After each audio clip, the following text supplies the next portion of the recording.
EPF pension देश के private sector में काम करने वाले लाखों कर्मचारियों के लिए अच्छी खबर है। सुप्रीम कोर्ट के फैसले से कर्मचारियों की पेंशन में कम से कम 8,500 रुपये की बढ़त की जा सकती है। जाने सुप्रीम कोर्ट के इस फैसले से इन केंद्रीय कर्मचारियों के वेतन में कितने रुपए का इजाफा होगा। कर्मचारी पेंशन की रकम में होगी इतने की बढ़त। कर्मचारी भविष्य निधि संगठन ईपीएफओ ने निजी क्षेत्र में काम करने वाले लाखों कर्मचारियों के मूल वेतन पर 15,000 रुपये की सीमा तय की है और इसी के आधार पर पेंशन की गणना की जाती है।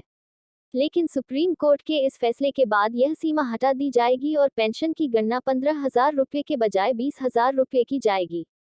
अगर ऐसा होता है तो कर्मचारियों की महीने की पेंशन में कम से कम 8,500 रुपये की बढ़ोतरी की जा सकती है।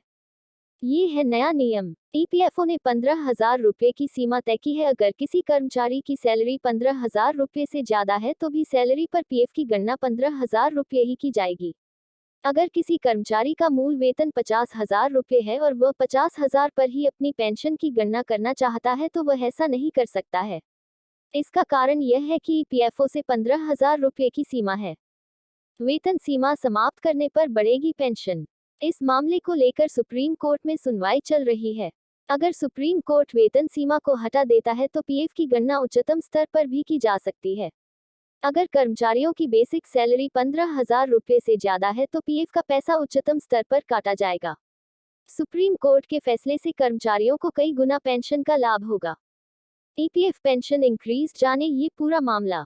कर्मचारी पेंशन संशोधन योजना को केंद्र सरकार द्वारा 1 सितंबर 2014 को अधिसूचित किया गया था।